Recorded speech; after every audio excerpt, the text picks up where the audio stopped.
انا قاعد في امان الله، لا بيا ولا عليا، بتسلى بقلب في الفيس، لقيت بوست للفيلسوف الراعي الرسمي لنظريه المؤامره، فيلسوف نادي الزمالك والزملكاويه. قلت يا فرج الله، رزق وجنه.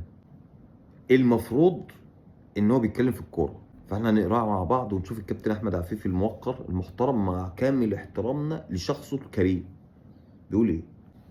بيقول معرفش كان فين عقل اللي قرر ينقذ موسم ففتح التاريخ كله.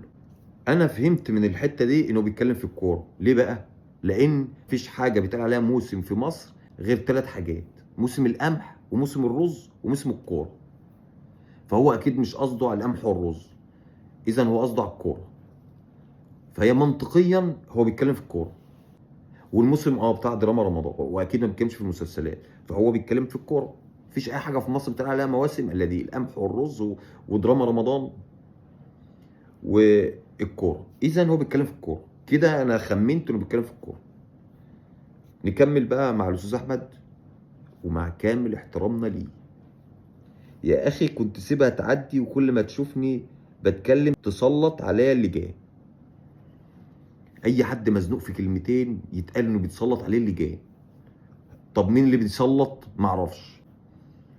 طب يسلط عليك ليه؟ معرفش برضه.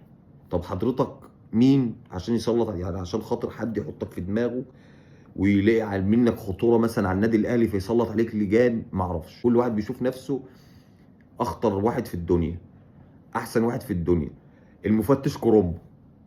بس مين اللي هيسلط عليك لجان في الاهلي بالمنطق كده؟ ده انا ابقى مغفل. يعني لو انا في الاهلي وفكرت اسلط عليك لجان يا كابتن احمد، لو انت بالصدفه اللي هي باحتمال 1% تشوفني، ابقى انا راجل مغفل. هسلط عليك لجان ليه؟ هو حضرتك حيثيتك ايه مع احترامنا الشديد ليه؟ يقول لك بيتفلسف ويقول راجل القش والفلفل غرفه والدنيا بتمشي. معاش ولا كان اللي يقول عليك بتتفلسف. انت عديت المرحله دي من زمان، انت دخلت في مرحله تانية. انت اول واحد في الكره الارضيه يعمل ربط بين الكوره والكيمياء العضويه. انت عديت المرحله دي بكتير. انت عشان حد يدخل في دماغك ويفهمك لازم يبقى دكتور في الذره، مش ملوش علاقه بالكوره. يعني عشان خاطر حد يفهم مقصد تويتاتك لازم يبقى دكتور في الذره، انما يفهمها بس بالراحه كده. انا راجل خريج جامعه وقارئ وقديم وحلو وزي الفل وعجبك على مزاجك يعني، وما بفهمش منك ولا كلمه. فالله يكون في عون الناس يعني كلها. هي اي نعم بترسخ الجهل والتخلف، لكن بالنسبه لك انت بتمشي.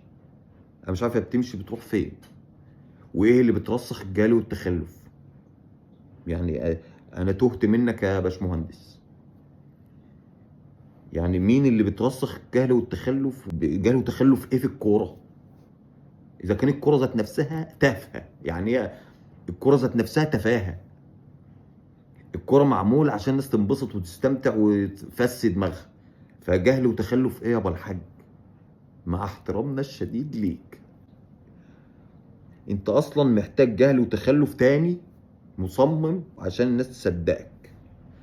يعني الراجل المبهم اللي غير موجود في الوجود، اللي هو مشار اليه، الاستعاره المكنيه دي، محتاج جهل وتخلف عشان الناس تصدق.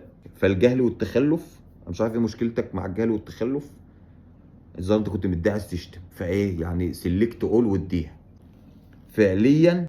طب انت مش عيب عليك راجل يعني مهندس قد الدنيا، فيلسوف قد الدنيا، كاتب اللوغاريتمات دي ومش عارف تكتب املا؟ فعليا لها تنوين يا باشمهندس، فعليا دي لها تنوين كده اسمها فعليه. المهم عشان ما نتوهش منك، احنا تايهين خلقه، نكمل. فعليا اصدقائك من غيرهم هتتحول لفقره كوميديه. اصدقاء مين؟ اصدقاء هذا الشخص اللي مشار اليه الغير معلوم اللي في دماغ الكابتن احمد عفيفي. انا شاكك انك زهقت من الجهل والتخلف. لا ما اكتب، مش كتبش التخلف المره دي، ما كتبش الجهل والتخلف. انا شاكك انك زهقت من الجهل وقررت تنور الناس. هو قصده الراجل اللي في الاول خالص، اللي هو كان قرر ينقذ الموسم. بيقول له انا هشاكك انك زهقت من الجهل والتخلف وقررت تنور الناس، لا تكون بقيت تنويري ومخبي عليا. بقى تنوير يعني زي ابراهيم عيسى ويوسف زيدان والناس الحلوه دي. ايه ده يا كابتن؟ ايه ده يا كابتن؟ انت مصعبها علينا كده ليه؟ ما تقول اللي انت عايزه على طول، ما تخش في الموضوع. ده كوره، كوره جلد، 11 واحد بيلعبوا 11 واحد بيجروا ورا كوره في الملعب.